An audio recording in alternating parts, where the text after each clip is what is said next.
పరిశుద్ధుడవైన మా తండ్రి, మహోన్నతుడవైన మా దేవ, మహిమ కలిగినటువంటి మా రాజా, మీ పాద సన్నిధిలో చేరి మీ ప్రియ కుమారుడు మా రక్షకుడైన యేసుక్రీస్తు నామమున మీకు స్తోత్రమును చెల్లిస్తూ ఉంటున్నాం.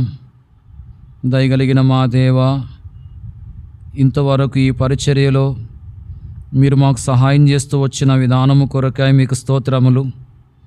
మా మధ్యలో ఉంచబడిన ప్రభు బలను బట్టి మిమ్మల్ని స్తుతిస్తున్నాం. ఆరాధనలో భాగంగా ప్రభు బలను సమీపించక మునుపు మీ వాక్యము ద్వారా మాతో మీరు మాట్లాడుతురమ్మని మీకు మనవి చేస్తూ ఉంటున్నాం. నిలబడుతున్న మీ దాసును మీరు కరుణించండి. అయోగ్యుడను నిష్ప్రయోజకుడను నాయన, మీ సన్నిధిని నిలిచి పరిచర్య చేయటకు ఏమాత్రము అర్హత లేనివాడను నాయన. అయ్యా, మీరు నన్ను కరుణించండి. మీ కలవరి సిలువ రక్తము చేత మీరు నన్ను కడిగి పవిత్రపరచండి.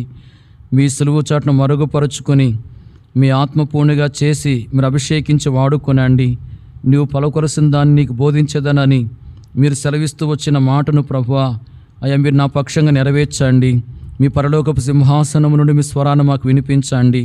ప్రతి ఒక్కరు వాక్యం మీదనే మనసుంచి ఎంతో ఆసక్తితో మీ యొక్క వాక్యాన్ని విని మేలు పొందినట్లుగా మీరే కార్యం చేయండి. మీ వాక్యం ద్వారా ఆదరించబడ్డానికి, ధైర్యపరచబడ్డానికి, బలపరచబడ్డానికి, క్షేమాభివృద్ధి పొందడానికి మీ కృపనివ్వండి. వాక్యం యొక్క వెలుగులో మాలో ఉన్న లోపాలను మేము గ్రహించి సరిచేసుకున్నట్లుగా మాకు మీ సహాయమును దయచేయండి. ఈ ఆవరణం అంతటిని మీరు పరిశుద్ధపరచండి. అయ్యా, ప్రతి విధమైనటువంటి ఆటంకాన్ని తొలగించండి. శత్రుకరాలన్నింటినీ మీరు లయపరచండి. అన్ని విషయాలు మీ యొక్క నామానికి మీరు మహిమ తెచ్చుకున్నామని మీ కృప కలిగిన హస్తములకు అప్పగించుకుంటూ యేసుక్రీస్తు ప్రభు నామమున ప్రార్థించి స్తుతించి వేడుకొనుచున్నాం తండ్రి, ఆమేన్. యోహాన్ రాసిన మొదటి పత్రిక 3వ అధ్యాయము 12వ వచనాన్ని మనం చదువుకుంటూ వచ్చాము. ఈ వచనములో మనం చూస్తున్నాం, మనము కయ్యూను వంటి వారమై ఉండరాదు అనే మాటను. మనము కయ్యూను వంటి వారమై ఉండరాదు అని చెప్పి వచనములో రాయబడి ఉంది.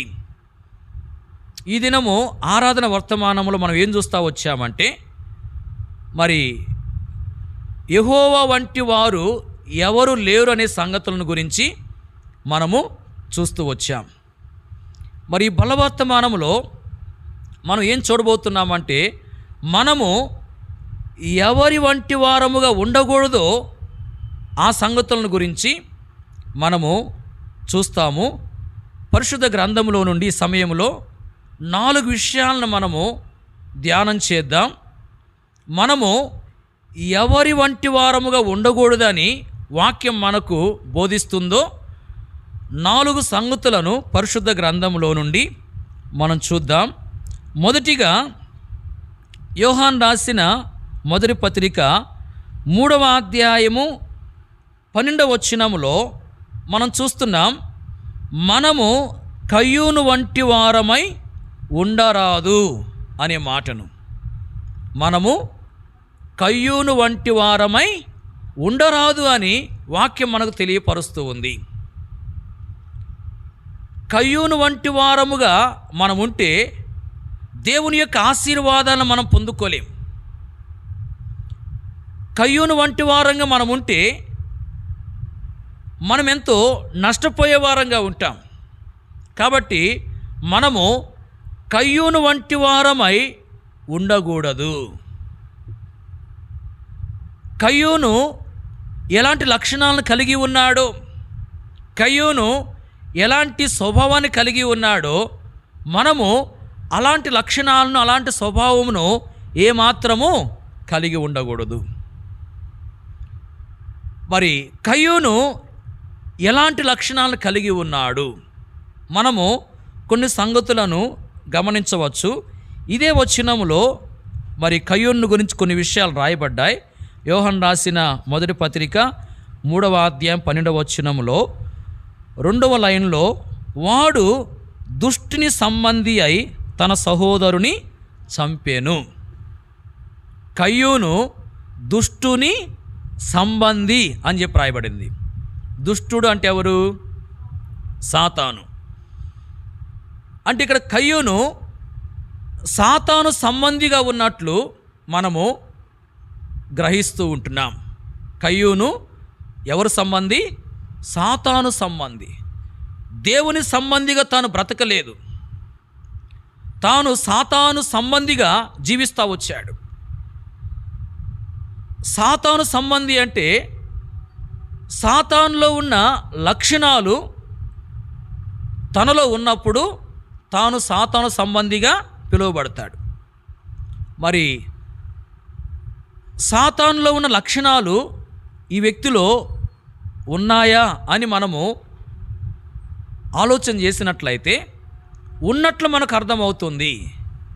ఎలాగ మనం చెప్పొచ్చు అంటే, సాతాను యొక్క లక్షణాల్లో ఒక లక్షణం ఏంది అంటే, సాతానుడు అబద్ధికుడు, అబద్ధమునకు జనకుడు అని యోహాను సువార్త 8వ అధ్యాయము 44వ వచనములో వ్రాయబడి ఉంది. సాతాను లేక దుష్టుడు అబద్ధికుడుగా ఉన్నాడు, అంటే అబద్ధాలు చెప్పేవాడు. మరి దుష్టుని సంబంధిగా లేక సాతాను సంబంధిగా ఉన్న కయ్యూను యొక్క జీవితాన్ని ఆలోచన చేస్తే, కయ్యూను కూడా దేవునికి అబద్ధం చెప్పిన వాడుగా ఉన్నాడు.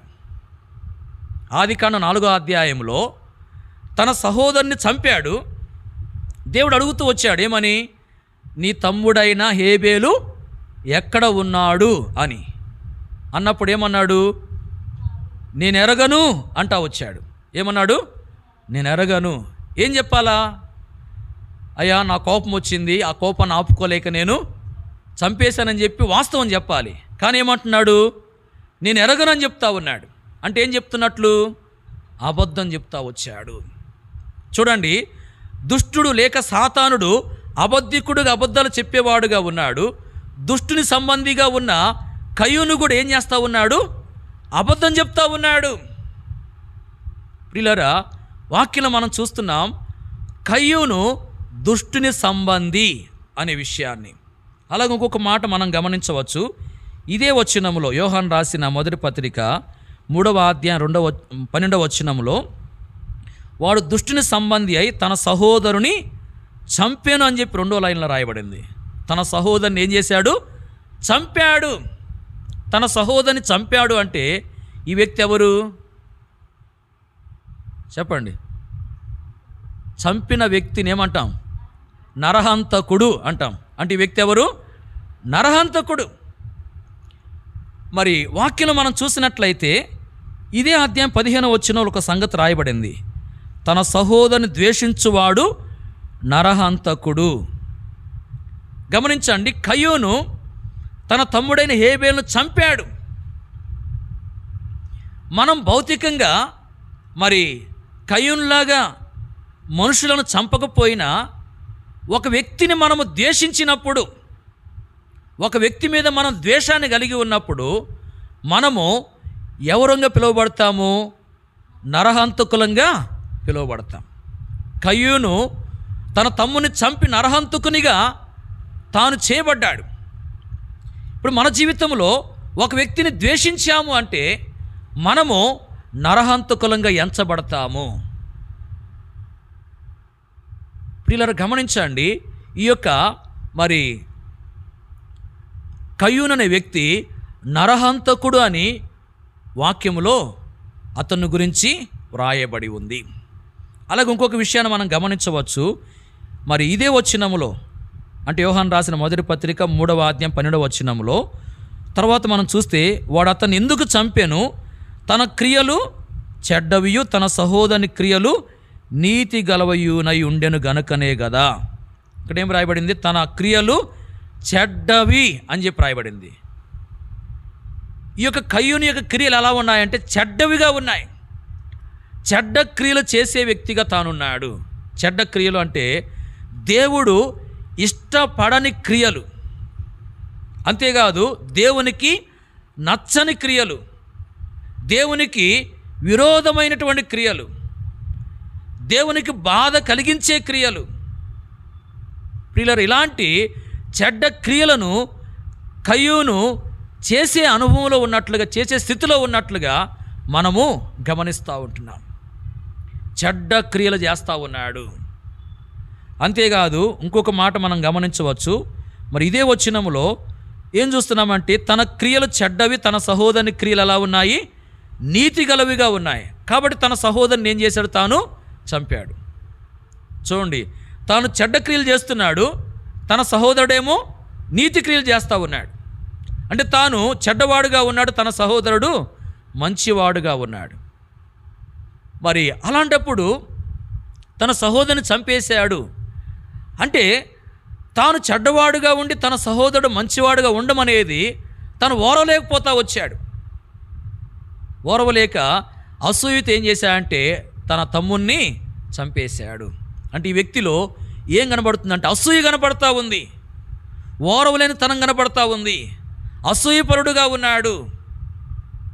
ప్రియులారా, మరి ఇలాంటి విధానము కయ్యూను కలిగి ఉన్నట్లుగా మనం చూస్తూ ఉంటున్నాం.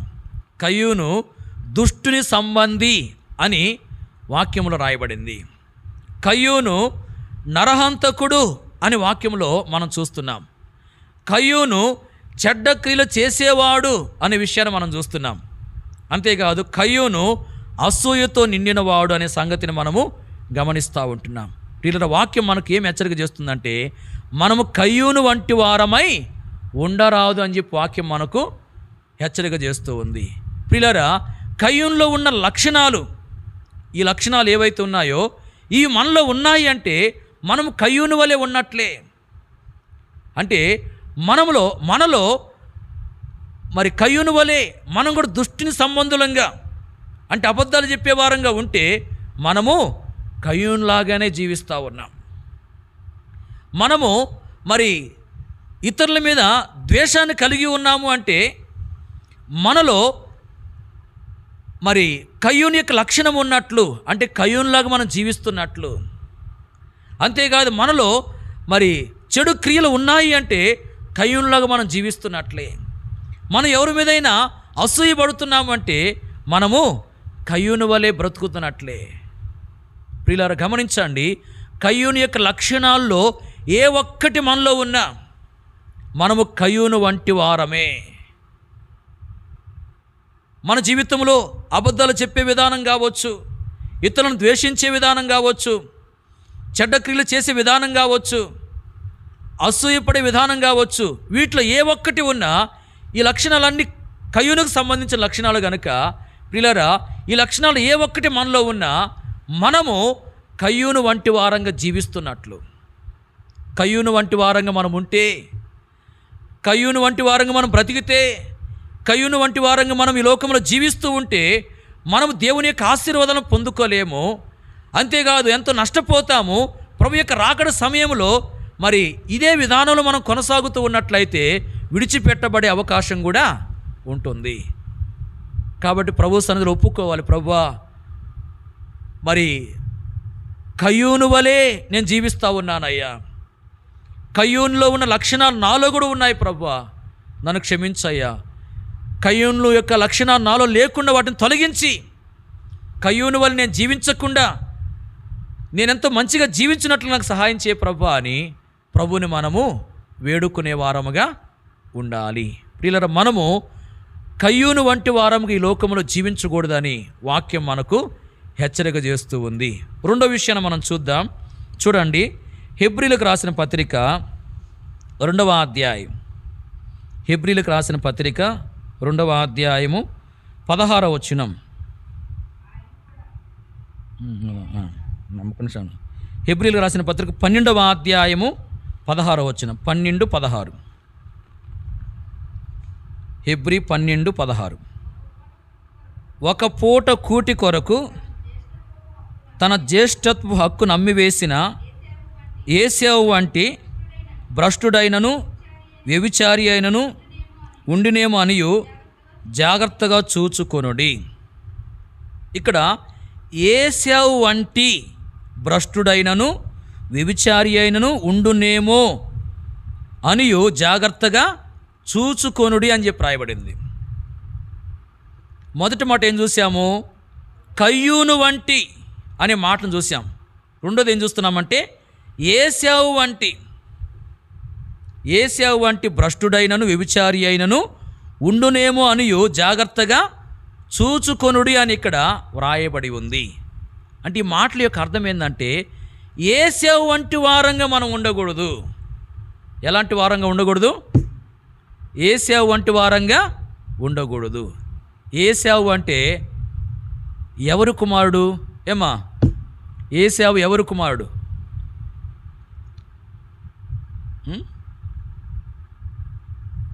ఇస్సాకు రిబ్కాలకు మరి ఇద్దరు కుమారులు కదా.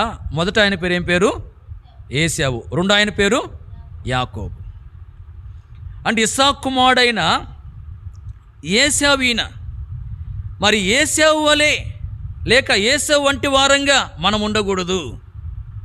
మరి ఏశావు అనే వ్యక్తి ఎలా జీవించాడు, ఎలాంటి లక్షణాలను కలిగిన వాడుగా ఉన్నాడు, ఎలా బ్రతుకుతా వచ్చాడు అనే విషయాన్ని మనం ఆలోచన చేసినట్లయితే ఇక్కడ రాయబడింది, ఒక పూట కూటి కొరకు తన జ్యేష్ఠత్వపు హక్కును అమ్మివేసుకున్నాడు అని.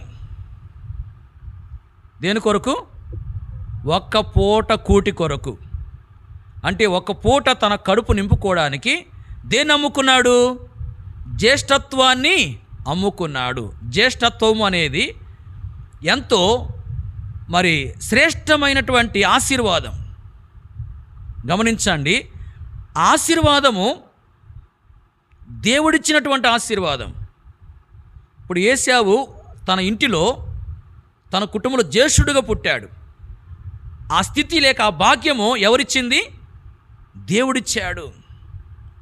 మరి జ్యేష్ఠునికున్నటువంటి భాగ్యం ఏంది అంటే తండ్రి యొక్క ఆస్తిలో రెట్టింపు భాగం అతనికి ఇవ్వబడుతుంది. వింటున్నారా?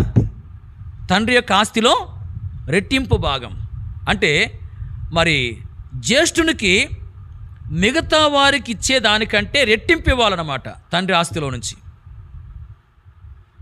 అలాంటి మరి స్థితి జ్యేష్ఠునికి ఉన్నట్లుగా వాక్యములో వ్రాయబడి ఉంది. మరి ఇప్పుడు ఆ గొప్ప భాగ్యాన్ని ఒక్క కూటి కొరకు ఏం చేస్తూ ఉన్నాడు ఈ వ్యక్తి? వదిలేసుకుంటా ఉన్నాడు. అంటే ఆ గొప్ప భాగ్యాన్ని త్రోసివేసేసాడు. ఒక్క పూట కూటి కొరకు ఆ గొప్ప భాగ్యాన్ని త్రోసివేస్తూ వచ్చాడు. అంటే ఇక్కడ తాను మరి ఒక గొప్ప ఆశీర్వాదాన్ని త్రోసివేసి మరి తాను ఒక పూట కూటి కొరకై ఎంతో ప్రయత్నిస్తూ ఉన్నాడు. అంటే ఇక్కడ మనం గమనించవలసిన విషయం ఏంటంటే తాను మరి దేనికైతే విలువ ఇవ్వాలో దానికి విలువ ఇవ్వలేదు, దేనికైతే విలువ ఇవ్వకూడదు దానికి విలువిస్తూ వచ్చాడు. చూడండి, తాను దేనికి ప్రాముఖ్యత ఇవ్వాలంటే జ్యేష్ఠత్వానికి ప్రాముఖ్యత ఇవ్వాలి. ఒక్క పూట మరి భోజనం చేయకపోతే ఏమవుతుందిలే అని తన కడుపు మార్చుకునైనా జ్యేష్ఠత్వాన్ని వదులుకోకుండా దాన్ని కాపాడుకోవాలి. కానీ ఏం చేశాడు? తన కడుపు నింపుకోవడానికి జ్యేష్ఠత్వాన్ని త్రోసివేస్తూ వచ్చాడు. అంటే దేవుడిచ్చినటువంటి ఆశీర్వాదాన్ని త్రోసివేస్తూ వచ్చాడు. అంటే చాలాసార్లు మనము మరి భౌతికపరమైనటువంటి వాటికే ప్రాముఖ్యత ఇస్తున్నాం, కానీ ఆత్మ సంబంధమైన వాటికి లేక పరలోక సంబంధమైనటువంటి వాటికి దేవుని విషయాలకు అంతగా మనం ప్రాముఖ్యతను ఇవ్వడం లేదు. ఈ వ్యక్తి చేసింది అదే. వీళ్ళ భౌతికపరమైన వాటికి మనం ఏం చేస్తున్నామంటే ఆత్మ సంబంధమైన వాటికంటే ప్రాముఖ్యతనిస్తూ ఉంటున్నాం.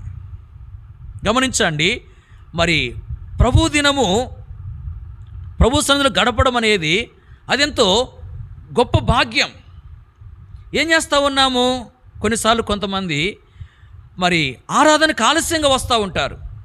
ఏం చేస్తూ ఉంటారంటే ఇంటి దగ్గర పనులు చేసుకుంటూ ఉంటారు. పనులు చేసుకునే దానికే దేవుని సన్నిధి కంటే ప్రాముఖ్యత ఇస్తూ ఉంటారు. దేవుని సన్నిధికి ప్రాముఖ్యత ఇవ్వాలి, కానీ దేవుని సన్నిధికి ప్రాముఖ్యత ఇవ్వకుండా ఏం చేస్తూ ఉన్నామంటే దేవుని సన్నిధిని పక్కన పెట్టేసేసి మన పనులకి మనం ప్రాముఖ్యత ఇస్తూ ఉంటున్నాం. ఈ విధంగా మరి ఆత్మ సంబంధమైన పరలోక సంబంధమైనటువంటి వాటికి ప్రాముఖ్యతనిచ్చేది మనం వదిలేసేసి భౌతికపరమైనటువంటి వాటికే ప్రాముఖ్యతనిచ్చే వారంగా ఉంటున్నాం. ప్రియులారా, అలాంటి స్థితి మనలో ఎంత మాత్రమూ ఉండకూడదు. చూడండి, జ్యేష్ఠత్వానికి ప్రాముఖ్యత ఇవ్వాలి ఏశావు, కానీ జ్యేష్ఠత్వాన్ని పక్కన పెట్టేసి మరి ఒక్క పూట కూటికి తను ప్రాముఖ్యత ఇస్తూ వచ్చాడు. ఇలా దేనికి ప్రాముఖ్యతనివ్వాలో దానికి ప్రాముఖ్యత ఇవ్వకుండా, దేనికి ప్రాముఖ్యత ఇవ్వకూడదు దానికి ప్రాముఖ్యత ఇచ్చే విధానం అనేది ఏసేవలో మనకు కనబడతా ఉంది. అలాంటి విధానం మనలో ఏమాత్రము ఉండకూడదు. ఇలాంటి విధానంలోని కొనసాగినటువంటి వాళ్ళు కొంతమంది ఉన్నట్లుగా వాక్యములో మనము గమనించవచ్చు.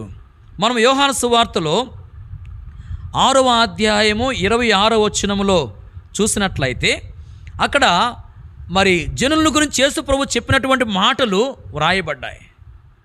కొంతమంది జనులు యేసు ప్రభుని వెదుగుతూ ప్రభు దగ్గరికి ప్రయాసముతో వచ్చారు. వారితో ప్రభు ఏమంటున్నా అంటే, మీరు మరి రొట్టెల కొరకే, అంటే ఆహారం కొరకే నన్ను వెదుగుతూ ఉన్నారంటా ఉన్నాడు. వాళ్ళు ఎందుకు ఎదుగుతున్నారు ప్రభువుని? యేసు ప్రభు దగ్గరికి వస్తే ఆయన ఏం పెడతాడు? ఆహారం పెడతాడు. చక్కగా ఆహారం తిందామని చెప్పి వాళ్ళు ప్రభుని వెతుక్కుంటూ ఎంతో ప్రయాసంతో ప్రభు దగ్గరికి వచ్చేసారు. చూడండి, ప్రభు దగ్గరికి పోయి ఆయన చెప్పే మాటలు విని, వాక్యాన్ని విని మన జీవితాలను బాగు చేసుకుందాం, మన బ్రతుకుల్ని సరిదిద్దుకుందాం, ఆత్మీయంగా మేలు పొందాం అనే ఆలోచన వారిలో లేదు. ఆయన చెప్పే మాటలు వినాలి, ఆ మాటలకు లోబడి బ్రతకాలనే ఆశ వారిలో లేదు. అలాంటి దానికి ప్రాముఖ్యత ఇవ్వడం లేదు. దేనికి ప్రాముఖ్యత ఇస్తున్నారంటే ఆయన పెట్టే రొట్టెలు లేక ఆహారానికి వారు ప్రాముఖ్యత ఇస్తూ ఉంటున్నారు. ఆహారం కొరకే ఆయన వెదుగుతున్నారు, కానీ వాక్యం కొరకు వాళ్ళు వెదగట్టేది ఆయన్ని.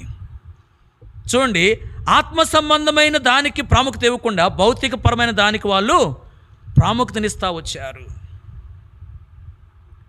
ప్రియులారా, అలాంటి విధానం అనేది మనలో ఉండకూడదు. అంతేకాదు, పరిశుద్ధ గ్రంథములో మరి మనము సంఖ్యాకాండము 21వ అధ్యాయములో 5వ వచనంలో చూసినట్లయితే మరి ఇశ్రాయేలీయులు కనాను దేశానికి ప్రయాణం చేస్తున్నప్పుడు ఒక స్థలానికి వాళ్ళు వచ్చారు. అక్కడ వాళ్ళకి ఆహారం లేదు, నీళ్ళు లేవు. ఏం చేయాలప్పుడు? దేవుడి పరిస్థితి ఎందుకు అనుమతించాడో, ఒకవేళ మాలో ఏమైనా లోపాలు ఉన్నాయేమో వాటిని సరి చేసుకోవాలని దేవుడి పరిస్థితి అనుమతించాడేమో అని చెప్పి ఆలోచన చేసుకుని మరి ప్రార్థన చేసుకోవాలి. లేక దేవుడు పరీక్షించడానికి, మనం ఆయనలో విశ్వాసంతో ఉంటామో లేదని పరీక్షించడానికి దేవుడు అనుమతించాడేమో అని చెప్పి ఆలోచన చేసుకుని ఆయనకు ప్రార్థన చేసుకోవాలి. కానీ వాళ్ళు ఏం చేశారంటే మోషేకును దేవునికి విరోధంగా మాట్లాడుతూ వచ్చారు. చూడండి, ఆహారం లేదని, నీళ్ళు లేవని ఏం చేశారు వీళ్ళు? దేవునికి విరోధంగా మాట్లాడుతూ వచ్చారు. అంటే దేవునికి విరోధంగా మాట్లాడడం అంటే పాపం. అంటే వాళ్ళు ఏం చేశారంటే ఆహారం లేదని, నీళ్ళు లేవని పాపం చేసినటువంటి వారుగా ఉన్నారు. వీళ్ళని గమనించండి, కొన్నిసార్లు ఆహారం కొరకు అంటే భౌతికమైన వాటిని సంపాదించుకోవడం కోసము మరి ఏం చేస్తూ ఉన్నామంటే దేవునికి వ్యతిరేకంగా పాపం చేసే వాళ్ళంగా ఉంటున్నాం. అది ఎలాగూ అంటే గమనించండి, ఇంట్లో మరి కూర వండడానికి కూరగాయలు ఏమి లేవనుకోండి, కొంతమంది ఏం చేస్తూ ఉంటారంటే, విశ్వాసులు ఒకవేళ చేయకపోవచ్చు, లోకలు మనం గమనిస్తూ ఉంటాం. కొంతమంది ఏం చేస్తారంటే దగ్గరలో ఏదైనా మరి వంకాయల తోట కానీ దోసకాయల చేను కానీ ఉంటే వెళ్ళిపోయి ఏం చేస్తారు? వాడిని కోసుకొచ్చి ఎవరికి తెలియకుండా కూర వండుకుంటారు. వాళ్ళు ఏం చేస్తున్నట్లు? ఆహారం కొరకు మరి దొంగతనం చేస్తూ ఉన్నారు. ఆహారం కొరకు ఏం చేస్తున్నారు? దొంగతనం చేస్తూ ఉంటున్నారు. అంటే వారు పాపం చేస్తూ ఉన్నారు. భౌతికమైన వాటి కొరకు మరి పాపం చేస్తున్నట్లుగా మనము గమనిస్తూ ఉంటున్నాం. అలాంటి విధానం మనలో ఏమాత్రం ఉండకూడదు. అలాగే మనము సమూయేలు మొదటి గ్రంథం 21వ అధ్యాయం చూసినట్లయితే అక్కడ దావీదుని గురించి మనము గమనించవచ్చు. దావీదు మరి యాజకుని దగ్గరికి వచ్చి కొన్ని అబద్ధాలు చెప్పి ఆహారం తీసుకుంటూ వచ్చాడు. చూడండి, ఆహారం కొరకు ఏం చేశాడు దావీదు? అబద్ధం చెప్పినటువంటి వాడుగా ఉన్నాడు. ప్రియులారా, చూడండి ఇక్కడ వాక్యంలో మరి ఆహారం కొరకు ఏశావు శ్రేష్టమైన జ్యేష్ఠత్వాన్ని త్రోసివేసుకుంటా వచ్చాడు, నిరాకరిస్తూ వచ్చాడు. అలాగే మరి జనులు ఆహారం కొరకే ప్రభువుని వెదుగుతూ ఉన్నారు, కానీ వాక్యం కొరకు వెదగడం లేదు. అంతేకాదు ఇశ్రాయేలీలు ఆహారం లేదని దేవునికి విరోధంగా పాపం చేసిన వారుగా ఉన్నారు. దావీదు ఆహారం కొరకు అబద్ధాలు చెప్పిన వాడుగా ఉన్నాడు. ప్రియులారా, భౌతికమైన వాటిని సంపాదించుకోవాలనే ఆలోచన మరి మనుషుల్లో ఉన్నట్లుగా మనం చూస్తున్నాం. వాటి కొరకు వాళ్ళు జీవిస్తూ వచ్చారు, భౌతికపరమైన వాటి కొరకే జీవిస్తూ వచ్చారు, కానీ మరి ఆత్మ సంబంధమైనటువంటి వాటి కొరకు జీవించట్లేదు. ప్రియులారా, యేసేపు యొక్క స్థితి ఏంటంటే మరి భౌతికపరమైన వాటికి ప్రాముఖ్యత ఇవ్వడము, ఆత్మ సంబంధమైన వాటికి ప్రాముఖ్యతనివ్వకపోవడం. ప్రియులారా, మనము యేసేపు వంటి వారముగా ఉండకూడదు. ఏదో భౌతికపరమైన వాటి కొరకే మనం బ్రతకకుండా ప్రియులారా, పరలోక సంబంధమైనటువంటి వాటి కొరకై, ఆత్మ సంబంధమైనటువంటి వాటి కొరకై మనం ఈ లోకంలో జీవించాలి. ప్రియులారా, యేసేపు వంటి వారంగా మనం ఉండకూడదని వాక్యం తెలియపరుస్తూ ఉంది. యేసేపు ఎలాంటి వాడు అంటే వేటికి ప్రాముఖ్యత ఇవ్వాలో వాటికి ప్రాముఖ్యత ఇవ్వలేదు, వేటికి ప్రాముఖ్యత ఇవ్వకూడదు దానికి ప్రాముఖ్యతనిచ్చిన వాడుగా ఉన్నాడు. ప్రియులు, అలాంటి స్థితిని మనం వదిలిపెట్టాలని, దేవుని కొరకు మనం ఎంతో మంచిగా జీవించాలని వాక్యం మనకు హెచ్చరిక చేస్తూ ఉంది. అలాగే మూడో విషయాన్ని మనం చూద్దాం. చూడండి, నిర్గమాకాండము మొదటి అధ్యాయం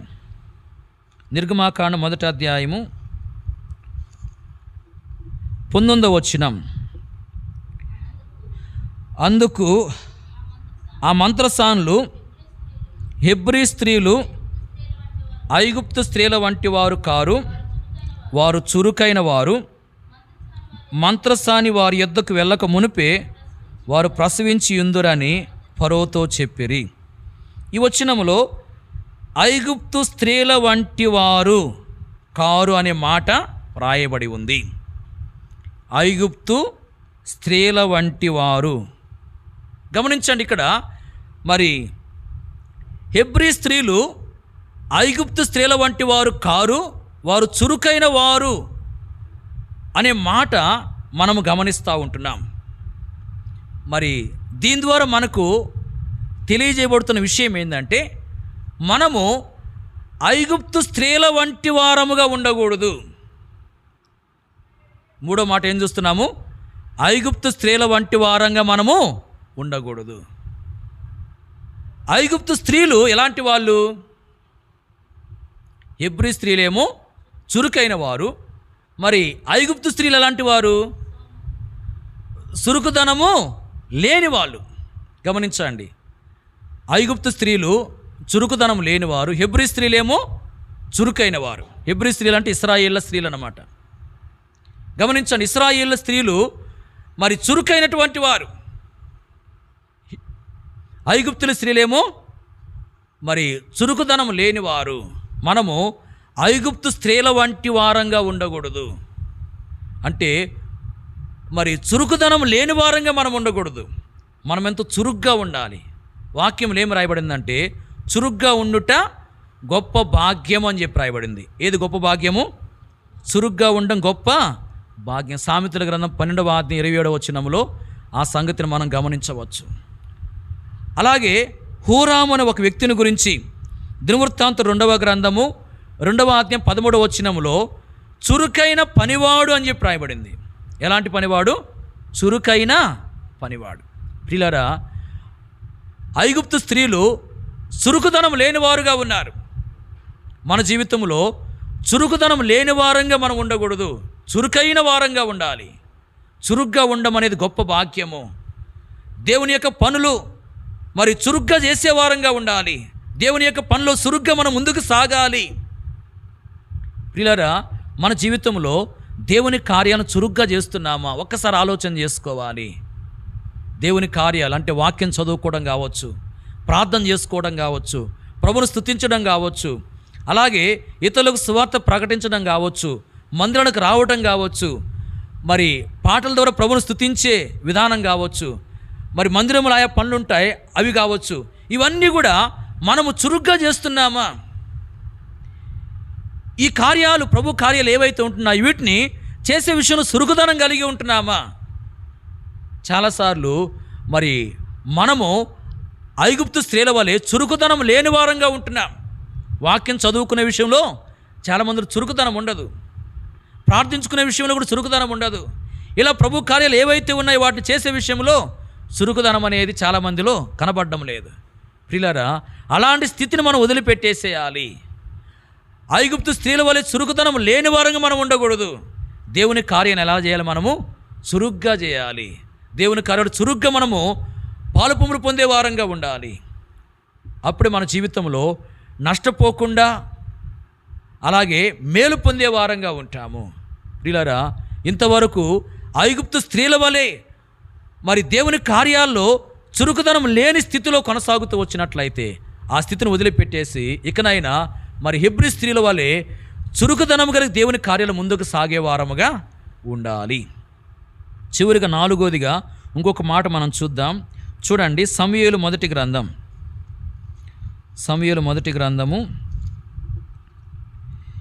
26వ అధ్యాయం 15వ వచనం.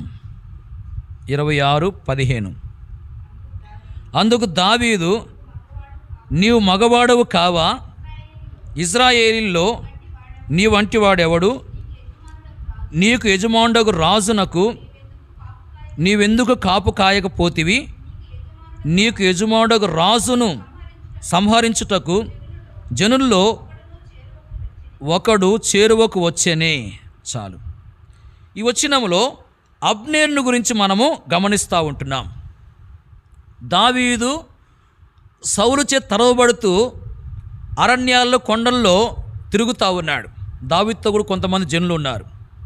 సౌలు దావీదును పట్టుకోవడానికి ఆయా సమయాల్లో తన సైన్యముతో కూడా మరి బయలుదేరి వచ్చిన వాడుగా ఉన్నాడు. మరి ఈ అధ్యాయంలో సౌలు తన సైన్యముతో కూడా దావీదును పట్టుకోవడానికి వచ్చాడు. సౌలు అసూయ చేత దావీదునకు హాని చేయాలని చెప్పి ఎంతో ప్రయత్నించాడు. ఇప్పుడు దావీదును పట్టుకోవడానికి సౌలు మరి సైన్యము వచ్చినట్లుగా మనము ఈ అధ్యాయంలో చూస్తూ ఉంటున్నాం. వచ్చిన వాళ్ళు ఏం చేయాలా? ఏ పని మీదనైతే వచ్చారో ఆ పనిలో వారు ఉండాలి. కానీ ఏం చేస్తున్నారు చెప్పండి.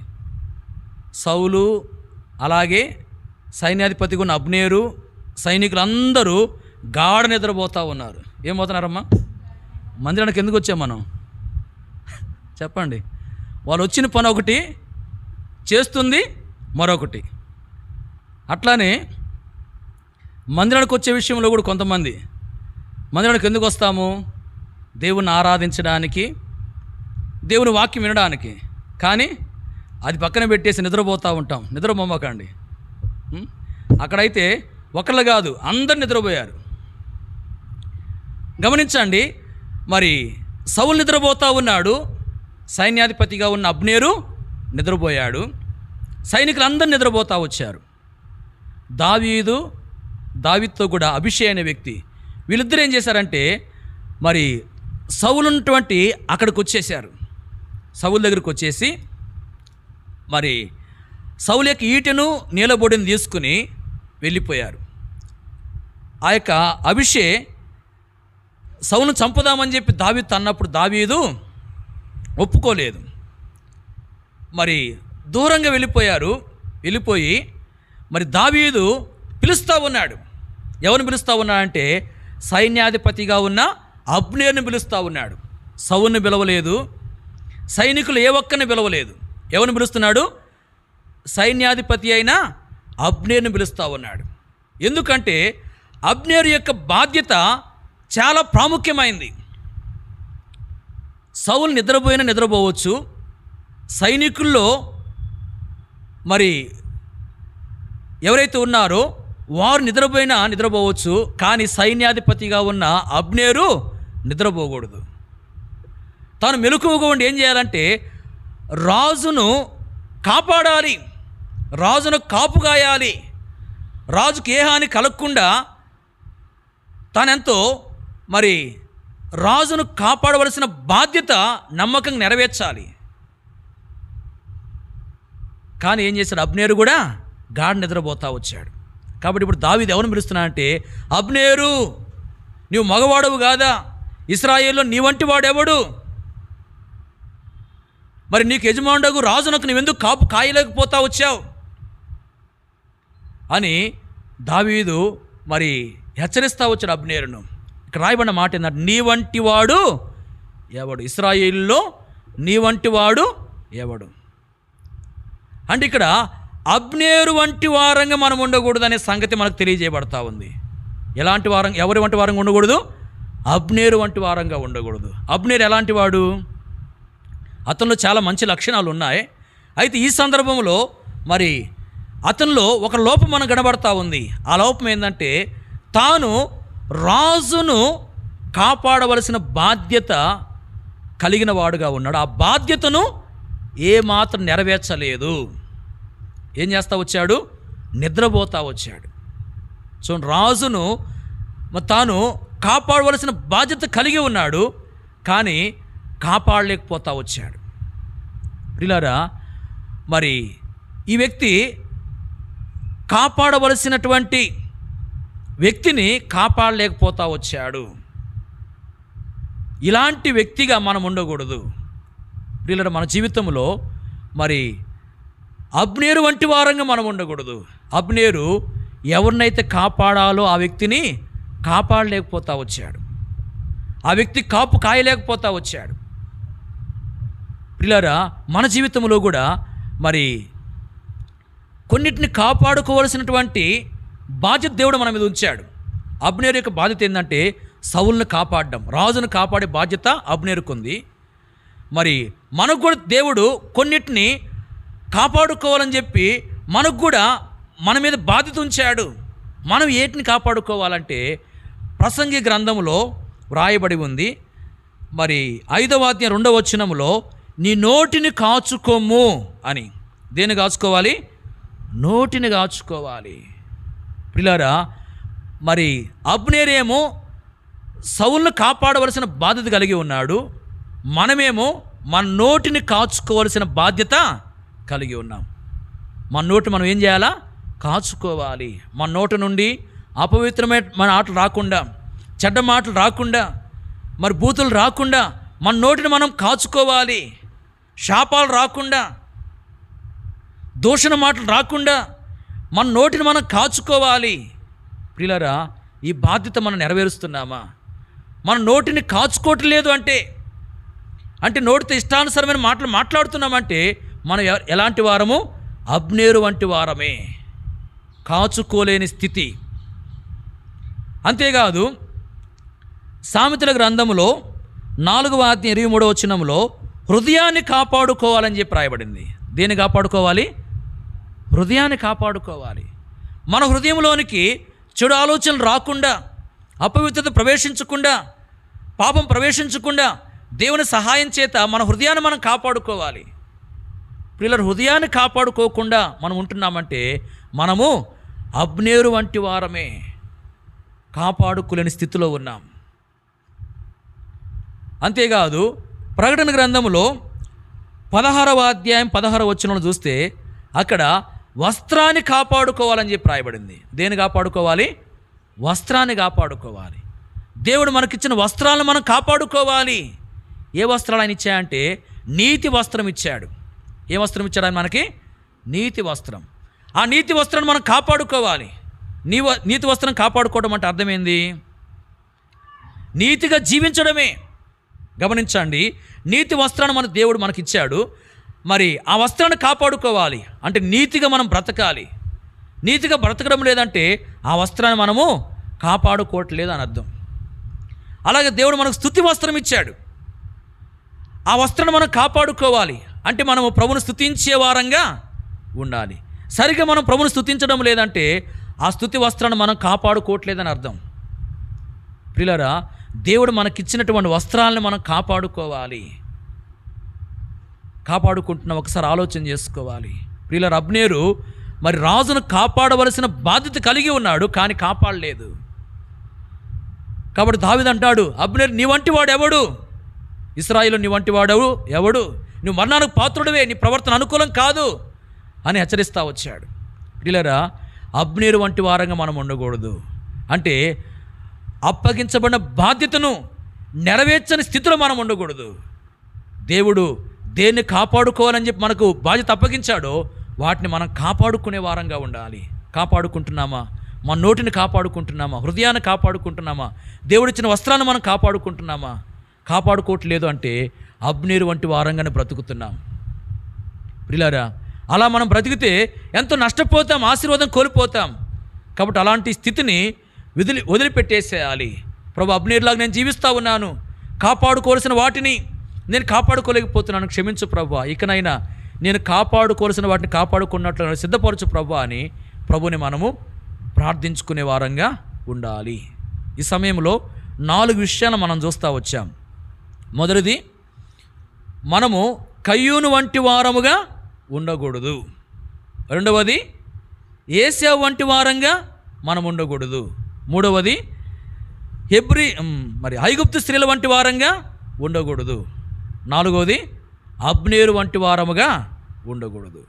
ఇలా గమనించండి, కయ్యూను వంటి వారంగా ఉన్నామేమో పరిశీలన చేసుకోవాలి.